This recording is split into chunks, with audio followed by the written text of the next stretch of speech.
The afternoon sun filtered through the oak trees in Margaret Martinez's backyard, casting dancing shadows across the freshly mowed lawn. It was the kind of September day that felt like summer's last gift, warm, bright, and peaceful. Margaret hummed softly as she carried a basket of laundry toward the house, glancing back at her granddaughter Emma, who sat on a blanket surrounded by coloring books and stuffed animals. The 3-year-old was absorbed in her own world, chattering to her toys in that precious, nonsensical way only toddlers can manage. "I'll be right back, sweetheart," Margaret called out. "Grandma just needs to put these towels away." Emma didn't look up, too busy arranging her plastic tea set for an imaginary party.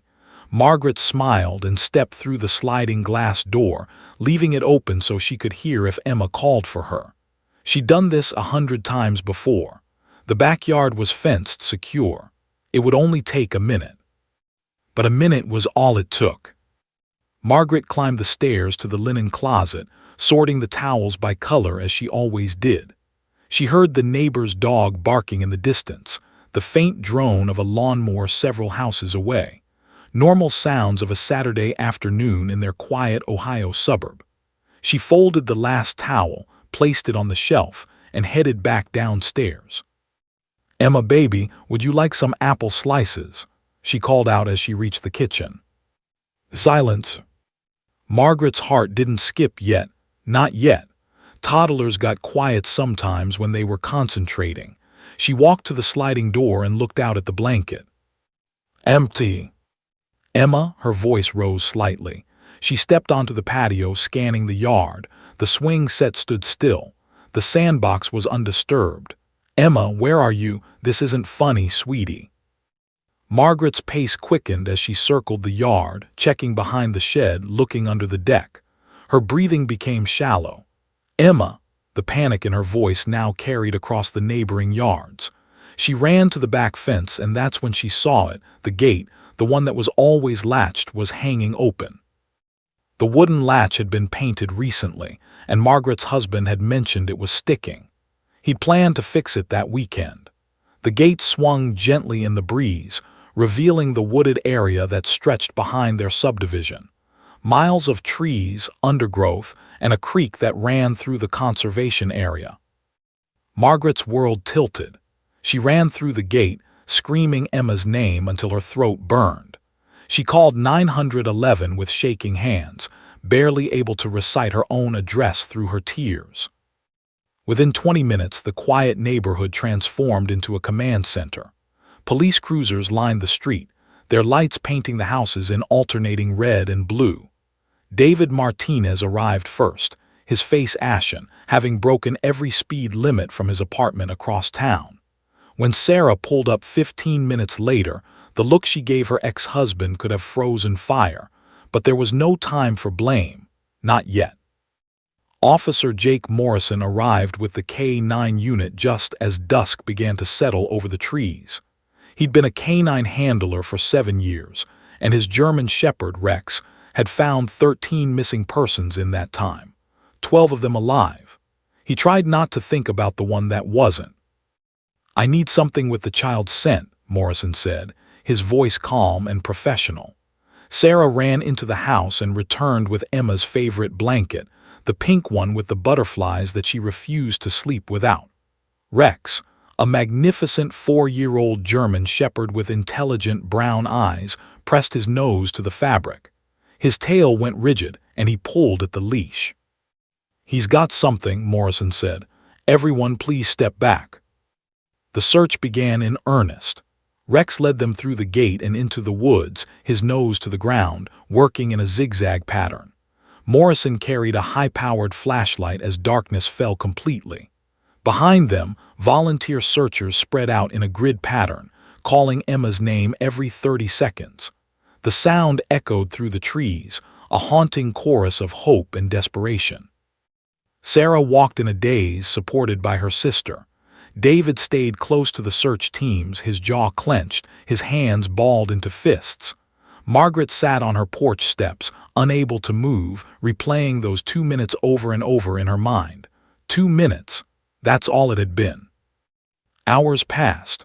The temperature dropped. A 3-year-old in a thin cotton dress wouldn't survive the night if she'd gotten wet in the creek. Everyone knew it, but no one said it aloud. Rex worked tirelessly, his powerful shoulders pushing through underbrush that Morrison had to navigate around. At one point, they lost the scent near the creek, and Morrison's heart sank. But Rex circled back, picked it up again on the far bank. The dog was telling a story with his movements. Emma had crossed the water. It was nearly midnight when Rex's behavior changed. His ears perked forward and he released a single, sharp bark. Morrison knew that bark. It was Rex's alert signal. "I think he's found something," Morrison shouted into his radio. His heart hammered as he pushed through the final tangle of branches.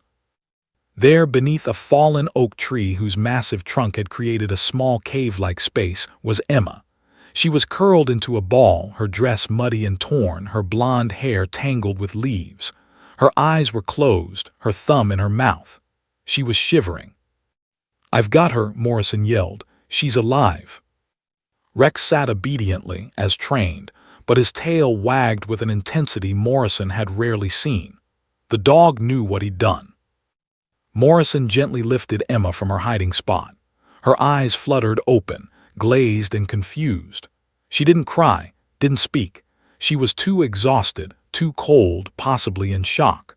But as Morrison carried her toward the lights and voices of the rescue team, Emma's small hand reached out and briefly touched Rex's head as the dog walked beside them. The reunion was chaos, crying, shouting, paramedics rushing forward with blankets and medical equipment. Emma was loaded into an ambulance within minutes, Sarah climbing in beside her. David followed in his car. In all the commotion, Emma never got to see the dog who had saved her life. Officer Morrison stood in the dark woods, his hand on Rex's head, watching the ambulance lights disappear through the trees. "Good boy," he whispered, his voice breaking. "Good boy, Rex."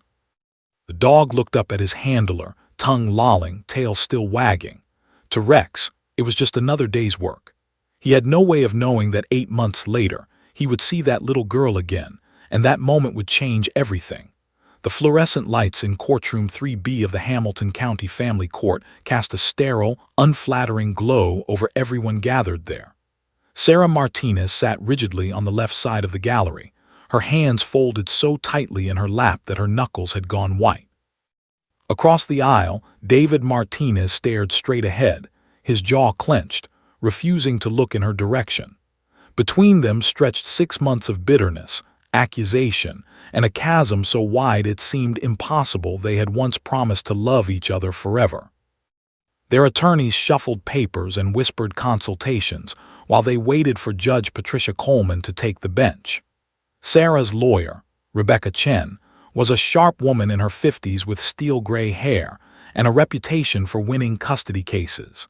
David's attorney, Marcus Webb, was younger but equally aggressive, known for his ability to dismantle opposing arguments with surgical precision. This was their 4th hearing and still, no resolution. The bailiff's voice cut through the murmuring. "All rise," the Honorable Judge Patricia Coleman presiding. Everyone stood as Judge Coleman entered, a woman in her early 60s with kind eyes that had seen too many families torn apart in this very room. She'd been on the family court bench for 15 years, and cases like this one weighed heavily on her. She settled into her chair and gestured for everyone to sit. "Martinez versus Martinez," she said, opening the file in front of her. "I've reviewed the latest motions from both parties." She looked up, her gaze moving between Sarah and David. "I'm going to be frank with you both. I'm disappointed we're here again." Sarah felt her throat tighten. David shifted in his seat. "Ms. Chen, you filed a motion requesting full custody for your client, with supervised visitation only for the father. Your argument centers on the incident from September. Mr. Webb, you've countered with evidence of your client's parental fitness and a request for joint custody. Both of you believe you're fighting for what's best for Emma."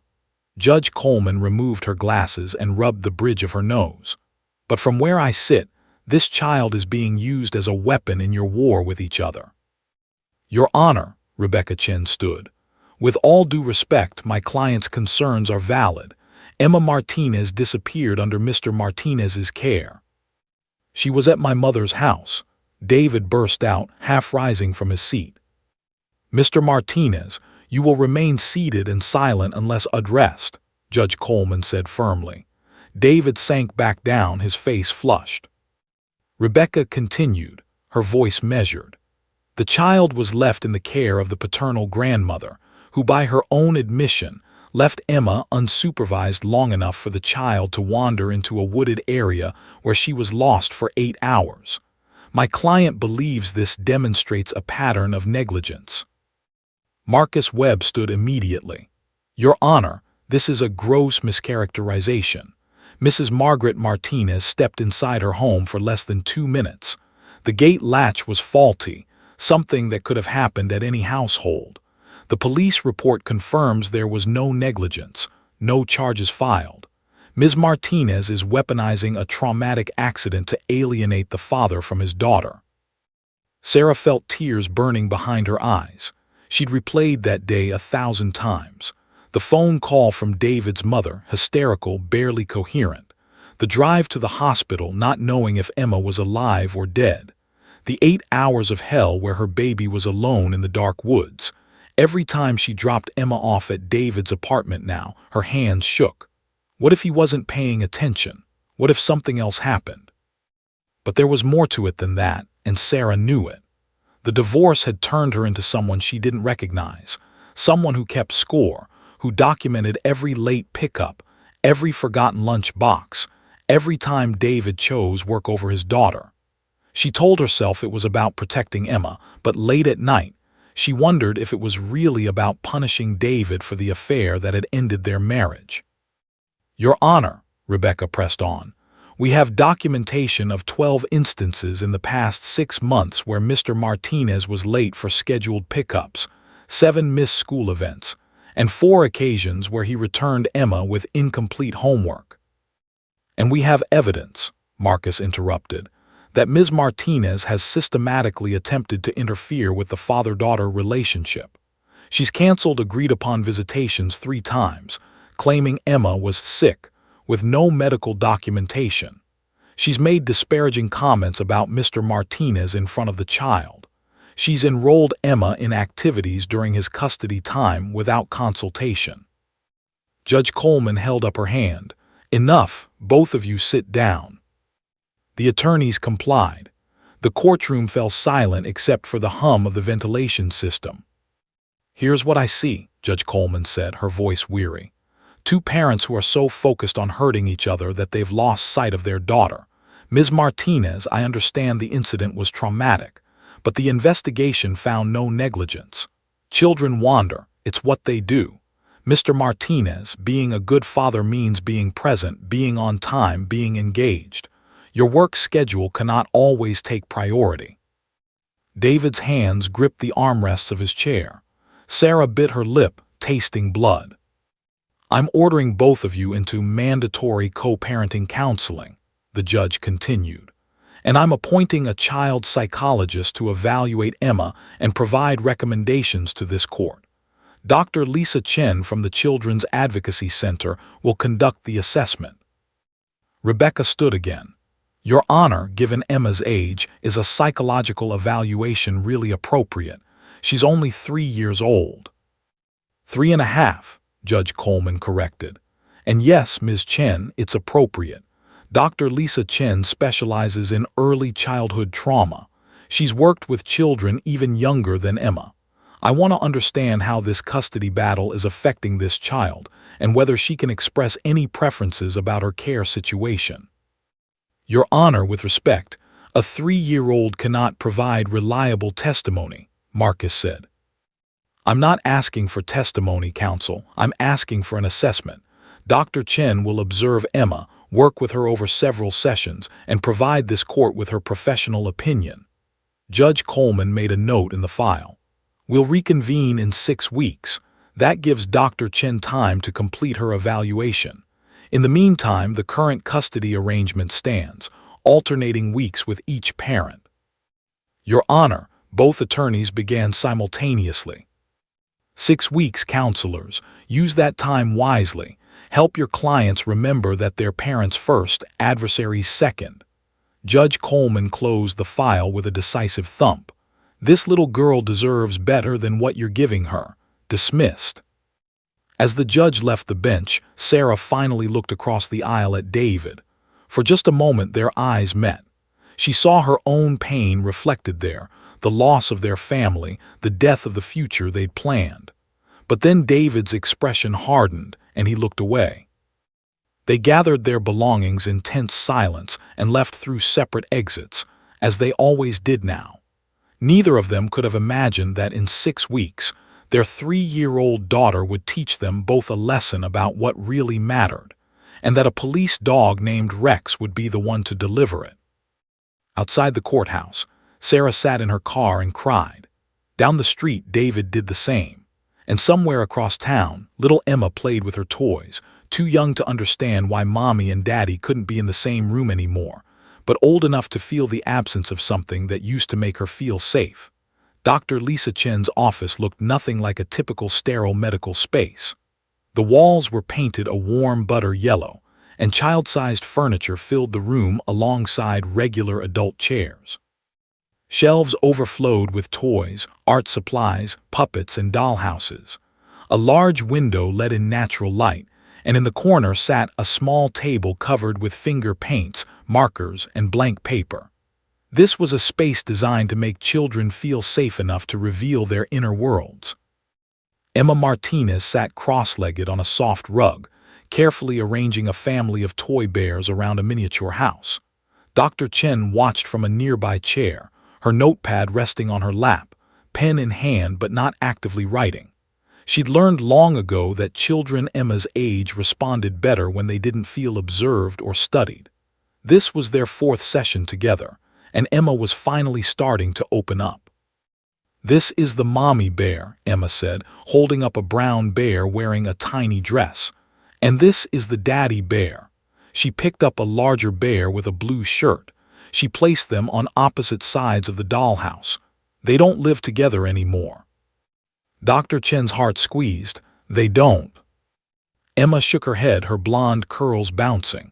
"Nope. Mommy lives here," she pointed to one side, "and Daddy lives here."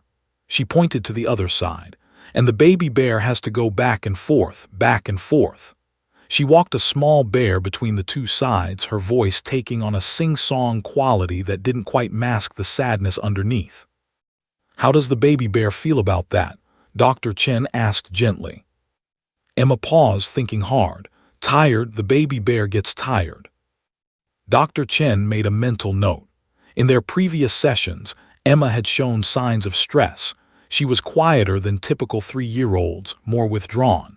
Sarah had reported increased nightmares. David mentioned that Emma cried when he dropped her back at her mother's house. The custody battle was taking its toll, even if Emma couldn't articulate it in adult terms. "Emma, sweetie, would you like to draw something for me today?" Dr. Chen asked, gesturing toward the art table. Emma's face brightened, the first genuine smile Dr. Chen had seen from her. "Can I use the big paper?" "Of course." They moved to the art table, and Dr. Chen spread out a large sheet of white paper. Emma selected markers with the seriousness of an artist choosing her palette: purple, green, blue, brown, and black. She began to draw with intense concentration, her small hand gripping the marker tightly. Dr. Chen watched as shapes emerged on the page. A house, trees, lots of trees, blue wavy lines that might be water. And then Emma drew something with the brown and black markers, a large figure with 4 legs, pointed ears, and what looked like a tail. "What's that?" Dr. Chen asked, though she had a guess. "My doggy," Emma said matter-of-factly. She added more details: a collar, a tongue hanging out. "He's a nice doggy, he found me." Dr. Chen sat up straighter. This was the 3rd session in a row where Emma had drawn or mentioned a dog. "He found you. When did he find you, honey?" "When I was lost in the woods," Emma said, not looking up from her drawing. "I was scared and cold, and then the doggy came. He was big but nice. He stayed with me." She drew a small figure next to the dog, presumably herself. Then the people came and took me home. Dr. Chen felt her pulse quicken. She'd read the police report about Emma's disappearance. Search and rescue dogs had been involved, but everyone assumed Emma had been too traumatized, too young, to remember the details. The assumption was that she'd been found and immediately rushed to the hospital, with no real awareness of what had happened. But Emma remembered. Not just vaguely, she remembered clearly. "That must have been a very special doggy," Dr. Chen said carefully. "Do you remember what he looked like?" Emma nodded enthusiastically. "Big, really big, brown and black, and his ears were like this."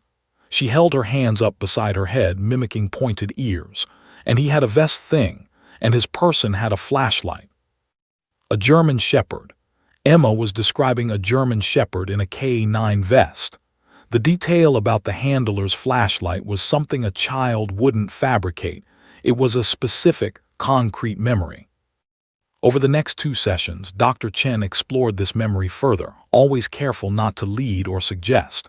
She used play therapy techniques, allowing Emma to act out the experience with toys. Emma's story remained consistent. She'd been chasing a butterfly, it was yellow and pretty. She'd gone through the gate, it was open, so I thought it was okay. She'd gotten turned around in the woods and couldn't find her way back. She'd hidden under a tree when it got dark and scary. And then the doggy had found her. "He licked my face," Emma said during their 5th session, giggling at the memory. "It tickled, and he lay down next to me to keep me warm. His person said, 'Good boy, Rex.' That's the doggy's name, Rex." Dr. Chen's mind raced. This changed everything. Not only did Emma have clear, detailed memories of her rescue, memories that demonstrated her cognitive abilities were more advanced than the court assumed, but she also had the capacity to communicate about her experiences when given the right environment and approach. More importantly, Emma had shown something else in these sessions: perspective. When Dr. Chen gently asked about the day she got lost, Emma explained without prompting that Grandma didn't know I went outside. She was putting away towels. It wasn't her fault. I shouldn't have gone through the gate. A 3.5-year-old taking responsibility for her own actions, understanding that her grandmother hadn't been negligent. This was remarkable, and it directly contradicted Sarah's narrative of the incident. Dr. Chen spent a long evening reviewing her notes, watching the video recordings of their sessions, and wrestling with her professional judgment. Finally, she drafted a report and filed a motion with the court. 2 days later, she sat across from Judge Coleman in the judge's chambers, presenting her findings. "Your Honor, I believe Emma Martinez is capable of providing relevant information about her care and her feelings regarding the custody situation," Dr. Chen said. "She's unusually articulate for her age, and she has clear memories of the incident that's central to this case. With proper support, in an informal setting with me present, I believe she could offer insights that would help the court make the best decision for her welfare." Judge Coleman leaned back in her chair, considering. "Doctor, I've been on this bench for 15 years. I'm always cautious about putting young children in positions where they feel they're choosing between parents." "I understand completely," Dr. Chen said. "But Emma is already bearing the weight of this custody battle. She feels it every day. Giving her a voice, in a safe, controlled way, might actually empower her. And frankly, Your Honor, her testimony could provide clarity that neither parent is offering." The judge was quiet for a long moment. Then she nodded. "All right, I'll allow it. But in my chambers, not the courtroom, you'll be present throughout. And if at any point Emma becomes distressed, we stop immediately." "Agreed," Dr. Chen said. As she left the courthouse that afternoon, Dr. Chen felt both hopeful and apprehensive. She believed she was doing the right thing for Emma. The child deserved to be heard, to have her truth acknowledged. But Dr. Chen had no way of knowing that on the day of Emma's testimony, fate would orchestrate a reunion that no one, not the judge, not the lawyers, not the parents, could have possibly anticipated. In her folder, Dr. Chen had Emma's latest drawing, the one with the big dog and the little girl standing side by side. At the bottom, in Emma's careful, shaky handwriting with help from Dr. Chen, were 4 words. "Rex saved me. Thank you." Officer Jake Morrison adjusted Rex's vest one more time, though it didn't need adjusting. It was a nervous habit he developed over 7 years of partnership with the German Shepherd. Rex sat patiently, his brown eyes watching Morrison with the calm intelligence that made him such an exceptional working dog. They'd done dozens of these community outreach demonstrations, but Morrison always felt a flutter of anxiety beforehand. He wanted people to understand how hard these dogs worked, how much training went into every command, every search. "All right, boy," Morrison said, scratching behind Rex's ears. "Show time." The Hamilton County Courthouse lobby was already filling with excited children from Riverside Elementary School's 3rd grade class. Their teacher, Mrs. Patterson, was doing her best to keep 28 8-year-olds corralled near the security checkpoint, but their enthusiasm was contagious. Several other families had stopped to watch as well. The courthouse administration had advertised the K-9 demonstration as part of their monthly community outreach program. Morrison's supervisor, Sergeant Linda Torres, stood near the makeshift demonstration area they'd set up using traffic cones and rope barriers. She gave him a thumbs up as he approached with Rex. "Good crowd today," she said. The courthouse liaison said they're thrilled with the turnout. Apparently, this was the prosecutor's idea, wants kids to see law enforcement in a positive light. Morrison nodded, attaching Rex's lead. "Rex loves an audience, don't you, buddy?" Rex's tail wagged in response, and several children squealed with delight. The marble lobby of the courthouse provided an impressive backdrop. High ceilings, ornate architecture, and the echo of footsteps created an atmosphere of importance. Morrison always liked doing demonstrations in official buildings. It helped children understand that police work wasn't just about catching bad guys. It was about serving the community in many different ways. "Good morning, everyone," Sergeant Torres addressed the crowd, her voice carrying through the space. "Thank you for joining us today. I'm Sergeant Torres with the Hamilton County Police Department, and this is Officer Morrison and his partner, Rex. They're part of our K-9 unit, which means Rex is a specially trained police dog who helps us with search and rescue operations, tracking suspects, and finding missing persons." A small boy in the front row raised his hand. "Can he smell drugs?" Torres smiled. "That's a great question. Rex is actually trained specifically for search and rescue. We have other K-9 units that specialize in detecting drugs or explosives.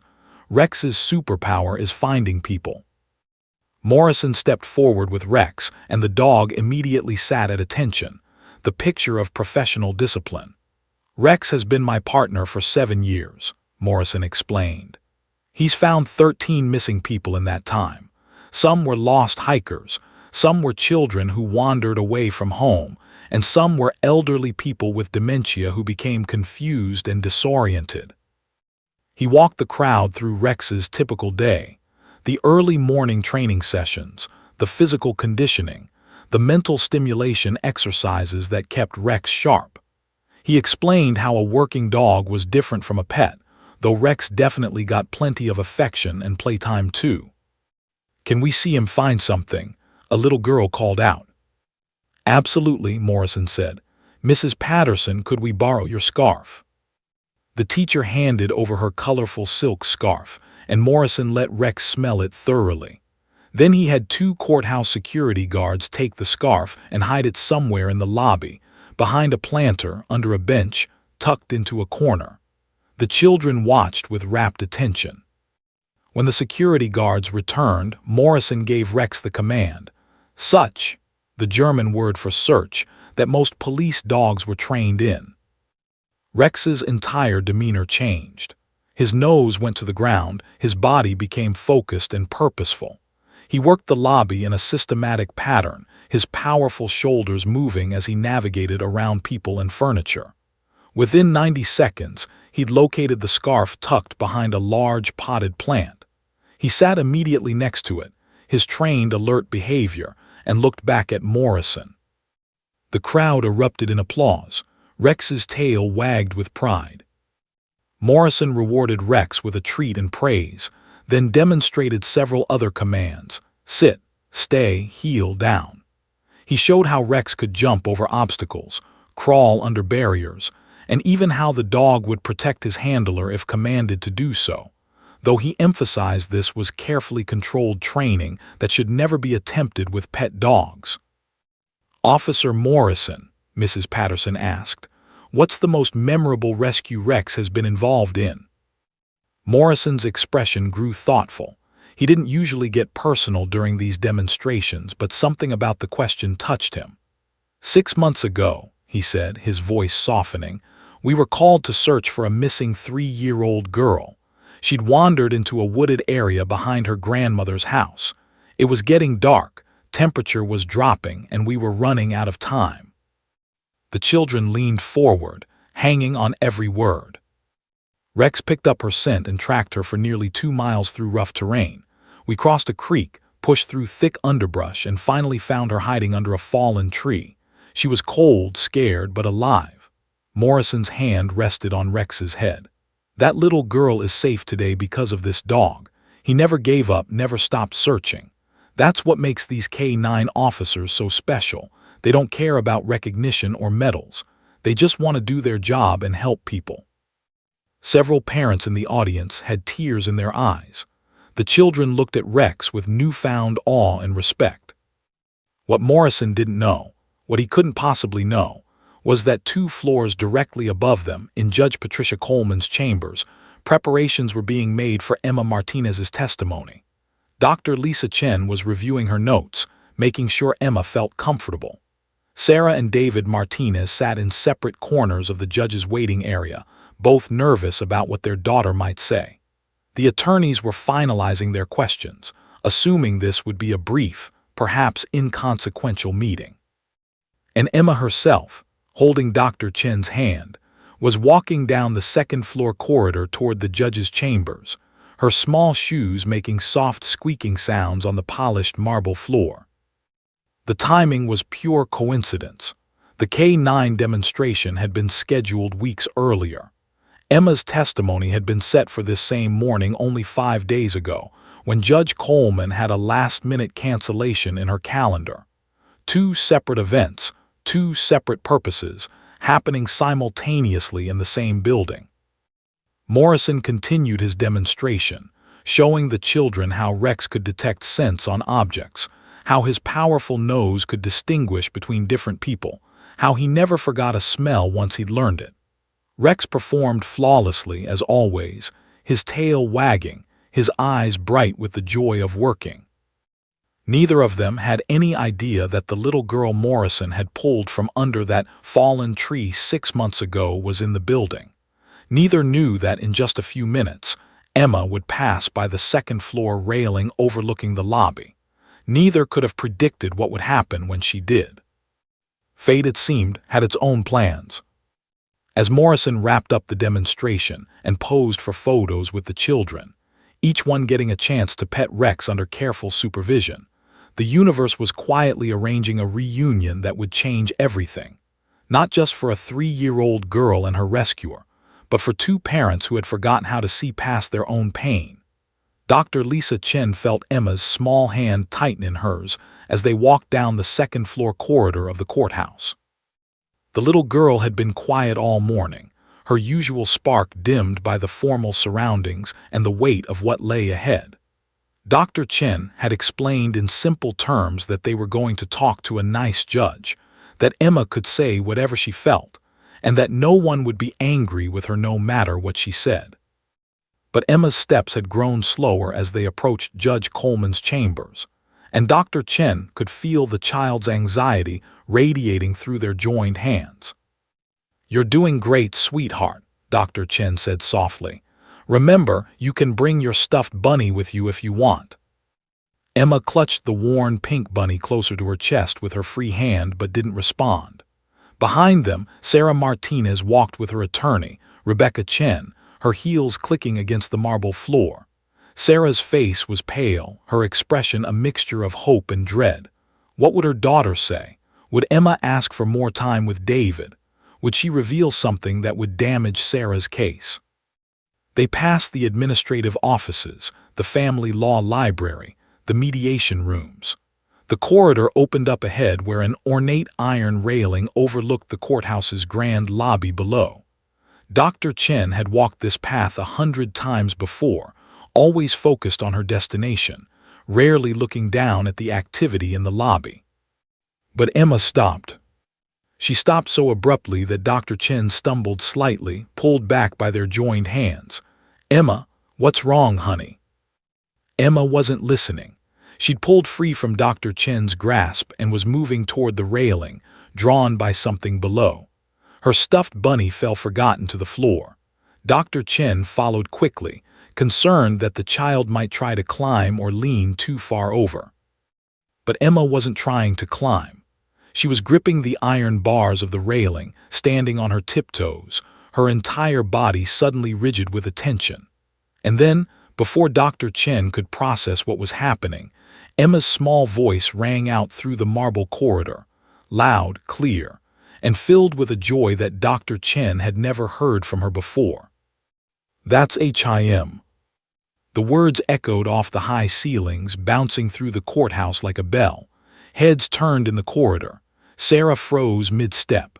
Rebecca Chen looked up from her phone. "That's MYDOGGI," Emma screamed, jumping up and down now, both hands gripping the railing. "That's HIM, that's Rex." Dr. Chen rushed to the railing and looked down into the lobby.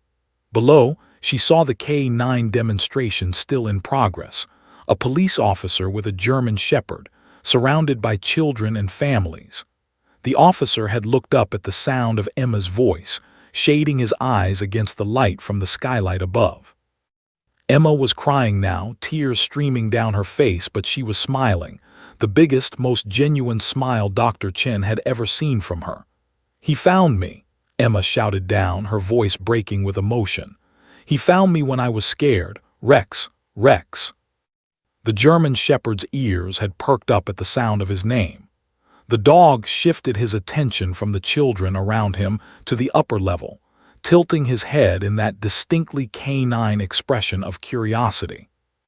Sarah had reached the railing now, her hand flying to her mouth. "Oh my God," she whispered. Is that the dog from that night?" Dr. Chen's mind was racing. 6 months ago. The search and rescue. Emma's drawings of the nice doggy.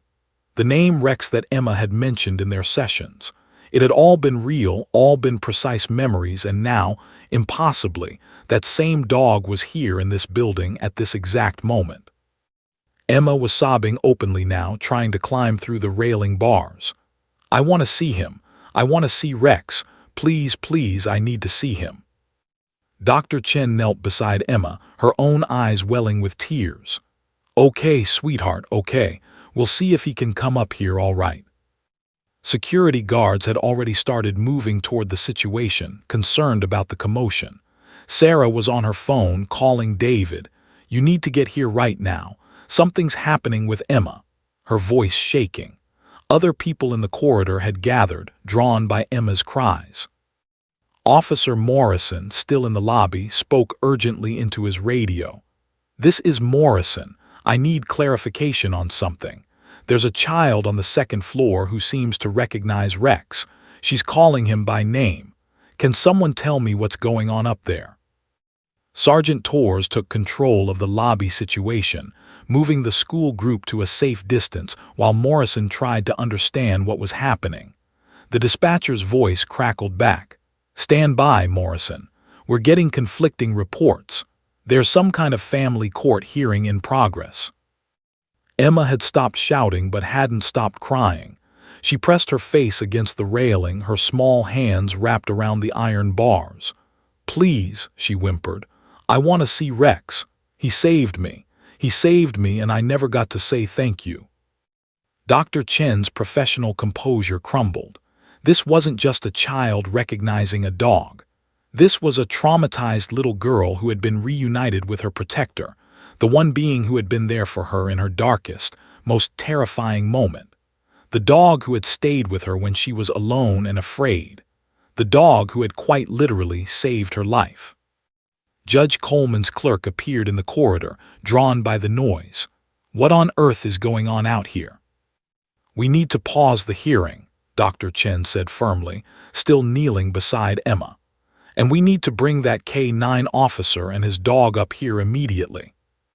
"Dr. Chen, we can't just interrupt court proceedings because—" "Yes, we can," Dr. Chen said, her voice leaving no room for argument. "That child down there saved this little girl's life 6 months ago. She's been drawing pictures of him in therapy. She's been talking about him in every session. And she's seeing him for the first time since the night he found her in the woods. This is clinically significant, and Judge Coleman needs to know about it." Sarah had sunk to her knees beside Emma, wrapping her arms around her daughter.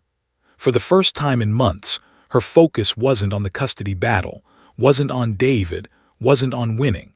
She was simply a mother, holding her crying child, watching her daughter's raw emotional reaction to seeing the dog who had brought her home alive. "It's okay, baby," Sarah whispered into Emma's hair. "It's okay, we'll get him up here, you'll get to see Rex." Below, Morrison had received clearance to bring Rex upstairs. He clipped the lead onto Rex's collar and headed for the stairs, his heart pounding. Could this really be the same little girl? The one he'd carried out of the woods 6 months ago, the one he thought he'd never see again. Rex seemed to sense something important was happening. The dog moved with purpose toward the stairwell, pulling slightly at the lead, unusual behavior for such a well-trained animal. It was as if Rex remembered too. The lobby crowd watched in confused silence as officer and dog disappeared into the stairwell. The school children whispered to each other. Mrs. Patterson tried to explain what was happening, but she didn't understand it herself. On the second floor, Emma had finally quieted, though tears still traced paths down her cheeks. She hadn't moved from the railing, her eyes locked on the doorway where she knew Rex would appear. Dr. Chen stood beside her, one protective hand on the child's shoulder. Sarah remained on her knees, her arms still around Emma, feeling her daughter's small body trembling with anticipation. The sound of footsteps and clicking claws echoed in the stairwell. And then Officer Morrison appeared in the corridor, Rex walking calmly at his side. For a moment, everything froze, the officer and the little girl staring at each other across the distance, recognition dawning in Morrison's eyes. Then Emma broke free from her mother's arms and ran. Emma's small legs carried her down the corridor faster than Dr. Chen had ever seen her move. The child who had been so withdrawn, so quiet, so burdened by the weight of her parents' battle, was suddenly transformed, pure joy and relief propelling her forward with single-minded determination. "Emma, wait," Sarah called out, scrambling to her feet, but she didn't chase her daughter. Something about this moment felt sacred, inevitable, like a force of nature that shouldn't be interrupted. Officer Jake Morrison's breath caught in his throat as the little blonde girl ran toward him. He knew that face. He'd seen it pale and frightened in his flashlight beam, muddy and exhausted as he'd carried her through the woods. He'd thought about her often in the months since, wondered how she was healing, whether she had nightmares, whether she remembered anything at all about that terrifying night.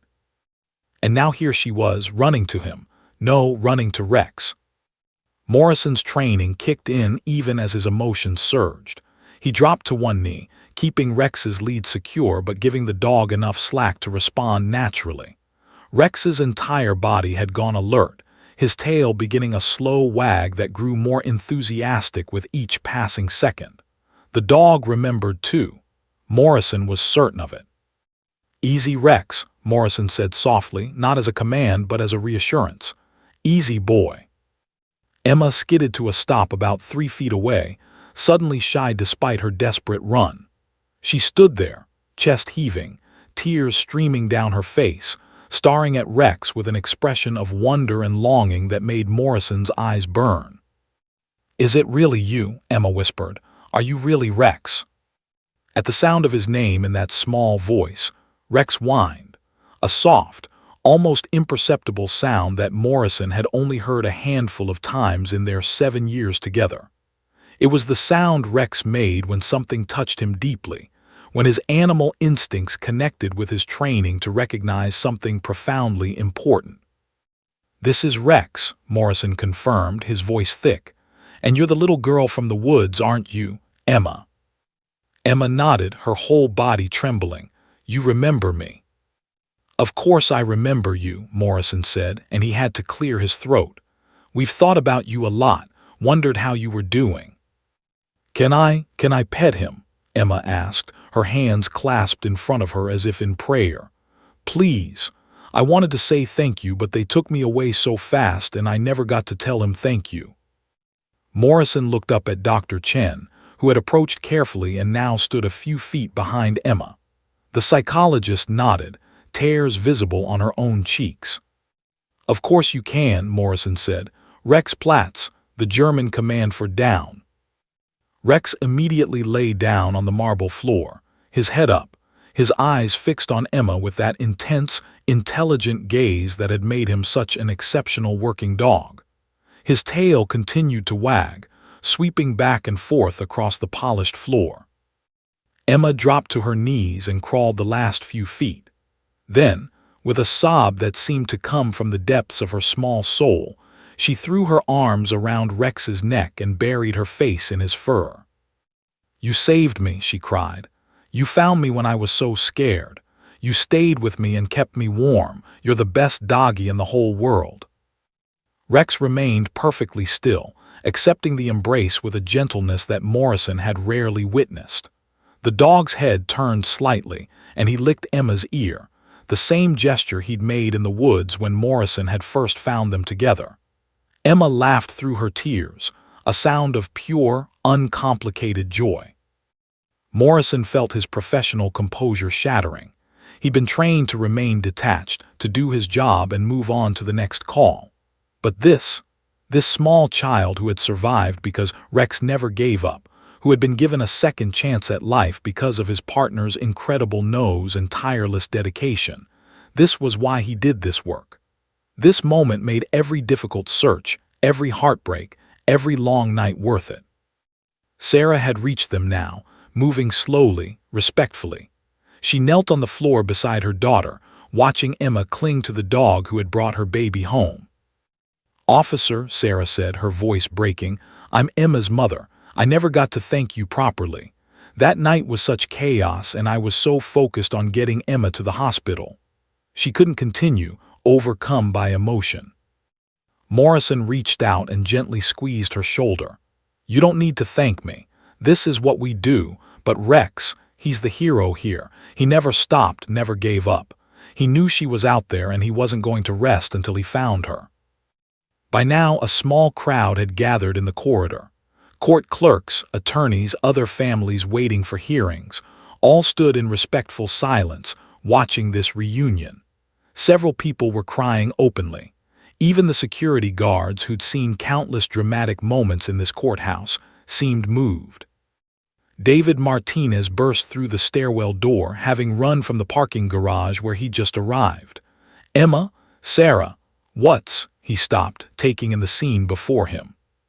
His daughter on the floor, wrapped around a police dog, crying and laughing simultaneously. His ex-wife, kneeling beside Emma, tears streaming down her face. A police officer with his hand on Sarah's shoulder. Dr. Chen standing nearby with tissues pressed to her eyes. "Dad," Emma looked up, her face blotchy and wet but radiant. "It's Rex. It's the doggy who found me. He's here." David moved forward in a daze, sinking to his knees beside Sarah. For the first time in 6 months, they knelt side by side, united in witnessing their daughter's joy. David's hand found Sarah's and she didn't pull away. They watched Emma shower Rex with affection, telling the dog every thought she'd had about him, every picture she'd drawn, every time she'd wished she could see him again. "I told Dr. Lisa about you," Emma explained to Rex, who listened with his head tilted attentively. "I drew so many pictures of you. I told everyone you were the best, bravest doggy ever. And you are. You really, really are. Rex's tail hadn't stopped wagging. The dog seemed to understand that this reunion was important, that this small human needed him in a different way than she had that night in the woods, but with equal intensity. Judge Patricia Coleman had emerged from her chambers, drawn by her clerk's urgent whisper about the extraordinary scene in the corridor. She stood at the edge of the gathering, taking in the sight of the little girl she was supposed to be interviewing, the parents she'd been trying to help reach an agreement, and the K-9 officer who had unknowingly walked into the middle of a custody case. The judge's practiced judicial demeanor softened as she watched Emma press her forehead against Rex's, whispering secrets that only the dog could hear. She saw Sarah and David's hands clasped together. She saw Dr. Chen's professional assessment transforming before her eyes into something more profound than any written report could capture. This wasn't just a child reuniting with an animal. This was a moment of pure, uncomplicated love, the kind of clarity that Emma's parents had lost somewhere in their anger and pain. Judge Coleman made a decision. "Officer Morrison," she said, stepping forward, "would you and Rex be willing to join us in my chambers? I believe this reunion might have something important to teach us all." Morrison looked at Rex, then at Emma's pleading face, then back at the judge. "Yes, Your Honor, we'd be honored." Emma took Rex's collar in one small hand and Dr. Chen's hand in the other. Together, they walked toward the judge's chambers, a 3-year-old girl leading a police dog and the adults who were supposed to be in charge. Behind them, Sarah and David followed, still holding hands, neither quite willing to let go yet. The courthouse corridor slowly emptied, but the memory of what had happened there would linger, a story that would be told and retold, about the day a child and her rescuer found each other again, and everything changed. Judge Patricia Coleman's chambers were less formal than the courtroom but still maintained an air of authority. Dark wood paneling lined the walls, law books filled floor-to-ceiling shelves, and her large desk sat positioned near windows that overlooked the city. But today, the usual configuration had been rearranged. The judge had moved chairs into a semicircle, creating a space that felt more like a meeting than an interrogation. Emma sat on the floor in the center, her legs tucked beneath her, one hand resting on Rex's side. The German Shepherd lay stretched out beside her, perfectly calm, his presence seeming to radiate a sense of safety and peace. Officer Morrison sat nearby in a chair, the lead loose in his hand, watching his partner work magic he'd never trained him for. Dr. Lisa Chen sat to Emma's left, close enough to provide support but not hovering. Sarah and David had taken seats on opposite sides of the semicircle, old habits dying hard, though they kept glancing at each other with expressions that held less anger than they had in months. Their attorneys, Rebecca Chen and Marcus Webb, sat slightly behind their clients, notepads ready, though both seemed uncertain about what role they should play in this unusual proceeding. Judge Coleman had removed her robe and sat in a regular chair like everyone else, deliberately creating an atmosphere of equality rather than judgment. She'd been on the bench long enough to know when to follow protocol and when to throw the rulebook out the window. This was definitely a rulebook-throwing moment. "Emma," the judge said gently, "I'm Judge Coleman. You can call me Judge Patricia if that's easier. I've heard a lot about you." Emma looked up, her hand still on Rex. "Are you going to make Mommy and Daddy stop fighting?" The directness of the question hung in the air. Sarah's breath caught. David closed his eyes. "I'm going to try to help everyone make the best decisions for you," Judge Coleman said carefully. "But first, I'd like to understand some things. Dr. Chen told me you remember the night you got lost. Is that right?" Emma nodded, her fingers curling into Rex's fur. "I remember. Rex found me." "Can you tell me what happened that day? How you got lost?" Emma was quiet for a moment, as if organizing her thoughts. Rex shifted slightly, pressing closer to her, and she seemed to draw courage from his presence. "I was at Grandma's house," Emma began, her voice soft but clear. "I was playing in the backyard with my stuffed animals, There was a butterfly. It was really pretty, yellow with black spots. I wanted to catch it to show Grandma." She paused, looking down at Rex. The dog's steady breathing seemed to calm her. "The butterfly went through the gate. I followed it. The gate was open a little bit, so I thought it was okay. But then I was in the woods and I couldn't find Grandma's house anymore. I called and called, but nobody came." Sarah had her hand pressed to her mouth, tears sliding down her cheeks. This was the first time Emma had been able to talk about what happened in any detail. "I got really scared," Emma continued. "It got dark and I was cold. I found a big tree that was laying down and I crawled under it because I thought it would keep me safe. I was crying. I wanted my mommy." David's shoulders shook with silent sobs. His mother, Margaret, wasn't present, but he knew this would devastate her. The knowledge of how terrified Emma had been while she'd been innocently putting away towels. "And then," Judge Coleman prompted gently. Emma's face transformed, a smile breaking through despite the tears on her cheeks. "Then I heard something. It was Rex. He came running up with his person and he had a light." She looked at Officer Morrison. "You had a big flashlight." Morrison nodded, his own eyes damp. "I did, and Rex led me right to you." "He licked my face," Emma said, giggling slightly at the memory. "And then he laid down next to me right up close to keep me warm. He was so soft and warm. I wasn't scared anymore because he was there." She hugged Rex tighter. "His person picked me up and carried me, and Rex walked right beside us the whole way. I tried to pet him, but I was too sleepy." Judge Coleman looked at Dr. Chen, who nodded subtly.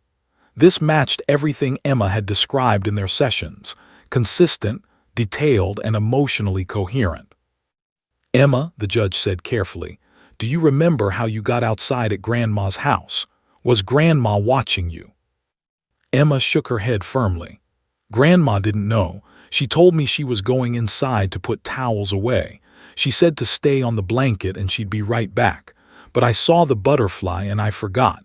It's not Grandma's fault. It's not Daddy's fault. I shouldn't have followed the butterfly through the gate." The room went absolutely silent.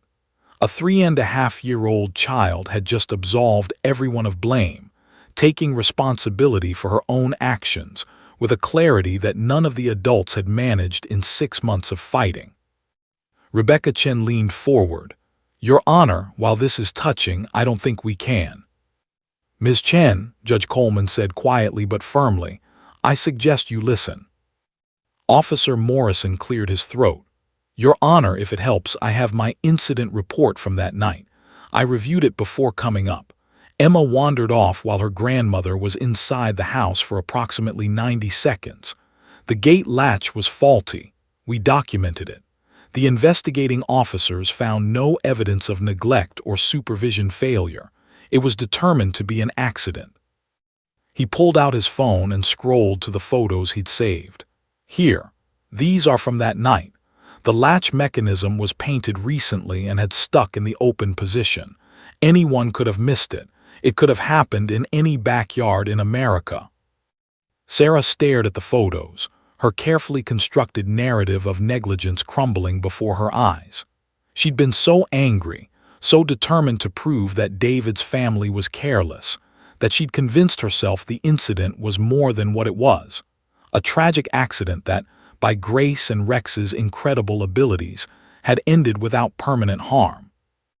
"Emma," Dr. Chen said softly, "can I ask you something? In our sessions, you talked about the mommy bear and the daddy bear not living together anymore. How does that make you feel?" Emma's lower lip trembled. "Sad. I want them to live together again. I want them to stop being mad." She looked from Sarah to David, her eyes wide and pleading. "Why can't you be friends anymore? You used to laugh together. You used to make pancakes on Sunday. Why did that stop?" David broke. He covered his face with his hands, his shoulders heaving. Sarah stood up, moved by instinct, and crossed the circle. She knelt beside David's chair and put her arms around him. They clung to each other, crying, not as adversaries, but as two people who had loved each other once, who had created this beautiful child together, and who had nearly destroyed her in their determination to hurt each other. "I'm so sorry," Sarah whispered. "David, I'm so sorry. I've been so angry and I've been using Emma as a weapon. This isn't about what happened that day. It's about the affair, about feeling betrayed, about wanting you to hurt the way I hurt." "I know," David said hoarsely. "And I've been defensive, pulling away, prioritizing work because it was easier than facing what I'd done to our family. We've both been wrong. We've both been hurting her." Emma watched her parents embrace, confusion and hope warring on her small face. Rex lifted his head and rested it on Emma's lap, offering comfort even as the adults worked through their pain. Judge Coleman let the moment unfold without interruption. This was what she'd hoped for, not a legal victory for either side, but a breakthrough that served the only person who truly mattered, the child in the middle. After several minutes, Sarah and David separated, returning to their seats but sitting closer now, the wall between them visibly cracked if not completely demolished. "Emma," Judge Coleman said, "thank you for being so brave and telling us the truth. You've helped us understand a lot of important things today." Emma looked up at the judge. "Can Rex come visit me sometimes? I miss him." Morrison glanced at Judge Coleman, who gave a small nod. "I think we might be able to arrange that," Morrison said. "If your parents agree, maybe Rex and I could visit you once in a while. Would you like that?" Emma's face lit up like Christmas morning. "Really, really, really." "Really, really," Morrison confirmed, smiling despite the tears still wet on his own face. Judge Coleman stood, signaling that the informal session was coming to an end. "I'm going to take a short recess to review everything we've discussed here. Then we'll reconvene in the courtroom for my formal ruling. But I want everyone here to think about what Emma showed us today: honesty, forgiveness, and love. Those are the things that should guide every decision we make for her." As people began to file out of the chambers, Emma remained on the floor with Rex, whispering to him about all the things she wanted to show him if he came to visit. Sarah and David stood together, not quite holding hands but standing close, watching their daughter with new eyes. They had been given a gift today, a reminder of what they were fighting for and what they'd lost sight of along the way. Whether they could rebuild from here remained to be seen, but for the first time in months, there was hope. And it had all come from a 3-year-old girl and a police dog who had never forgotten each other. 30 minutes later, Courtroom 3 be filled with an unusual energy. Word had spread through the courthouse about what had happened in Judge Coleman's chambers, whispers traveling through hallways, text messages pinging between attorneys' offices, court staff gathering near the doorway hopping to witness the conclusion of this extraordinary case. Officer Morrison sat in the back gallery with Rex lying calmly at his feet. He'd been invited to stay for the ruling, though he wasn't entirely sure why. Sergeant Torres had given him clearance to remain as long as needed, sensing this was more than just a routine community outreach day. Sarah and David sat together now, not on opposite sides of the courtroom as they had for months, but side by side in the front row. Their attorneys flanked them, though Rebecca Chen and Marcus Webb had spent the recess in quiet consultation, both recognizing that the adversarial approach had fundamentally shifted. Dr. Lisa Chen sat nearby, her professional files open but unnecessary now. She'd witnessed something in those chambers that no evaluation could have captured: the raw truth of a child's perspective cutting through months of adult deception and self-justification. Emma had been taken to a waiting room with a courthouse volunteer, given juice and crackers, and was currently coloring pictures, most of them featuring a large brown and black dog. She would hear about the ruling later, in terms she could understand, but Judge Coleman had decided the child had already carried enough weight today. "All rise," the bailiff announced.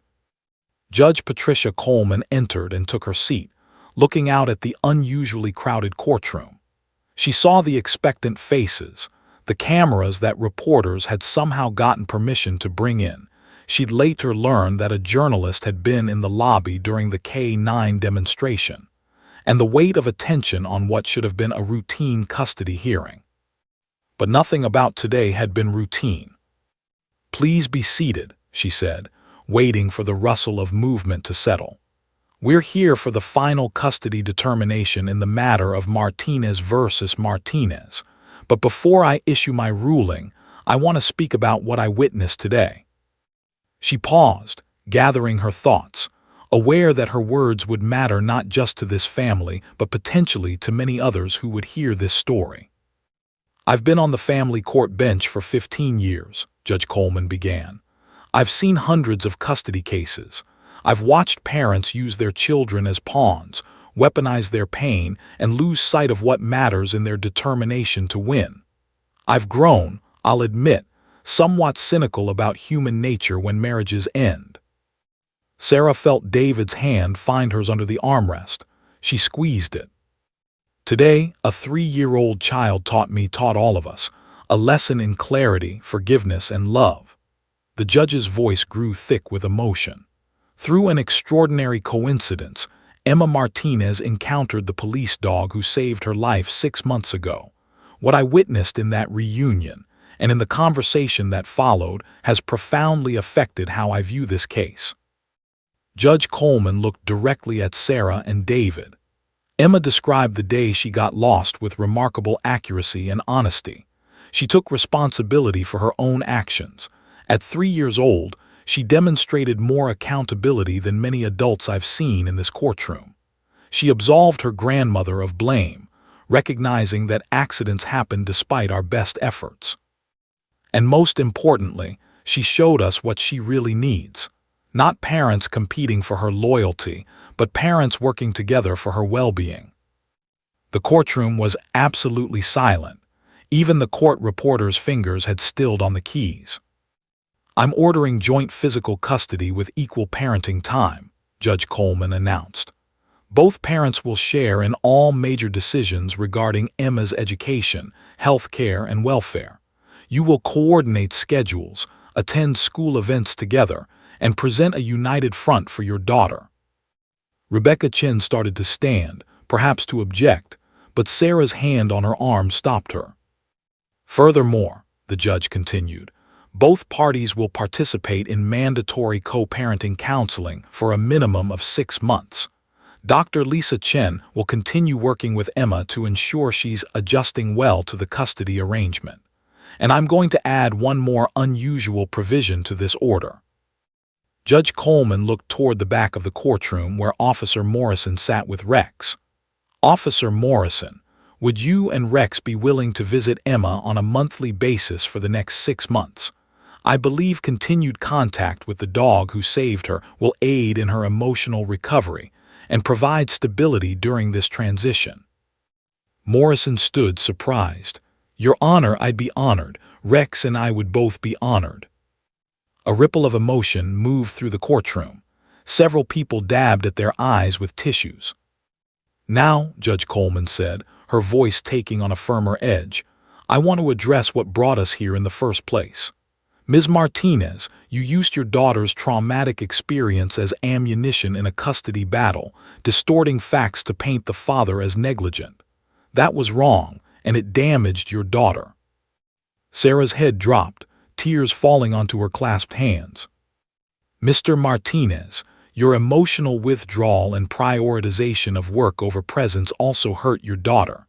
Being a parent requires showing up, not just physically, but emotionally." David nodded, unable to speak. "But here's what I saw today that gives me hope," the judge continued, her voice softening. "I saw 2 parents who, when faced with their daughter's truth, were able to break down the walls they'd built. I saw them comfort each other. I saw them remember that they're not enemies. They're 2 people who created a beautiful child together, and that child deserves their best efforts, not their worst impulses."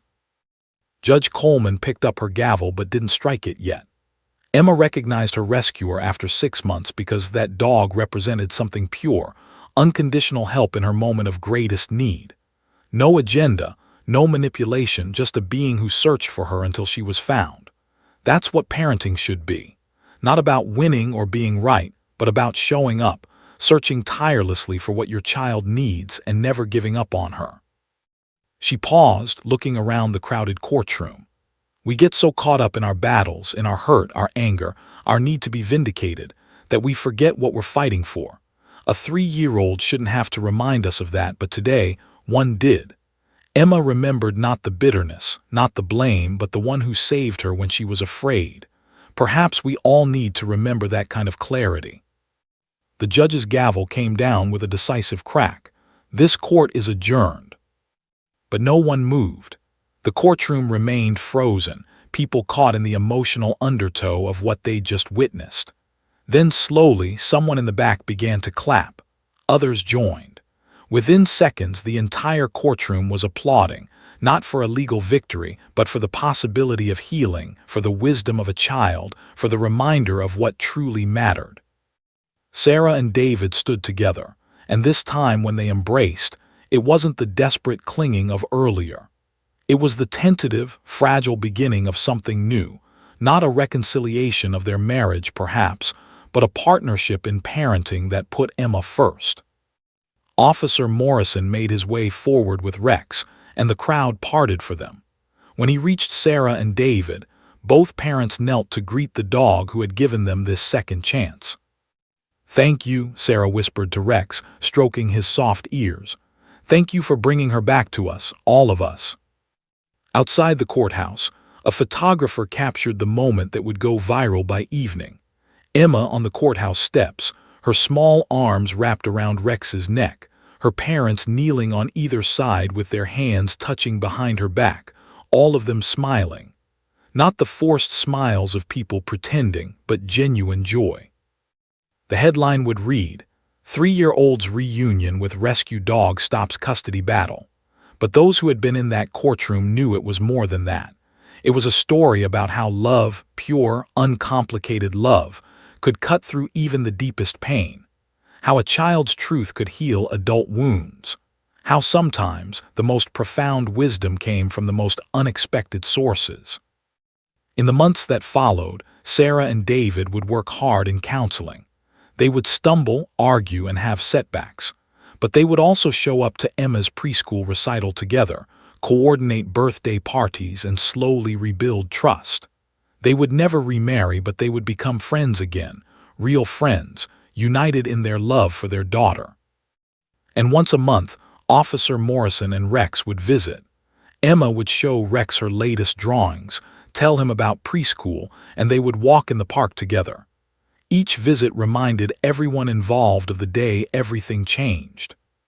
The day a 3-year-old girl pointed at a police dog and froze a courtroom with a simple truth. Love, loyalty, and forgiveness were more powerful than anger could ever be.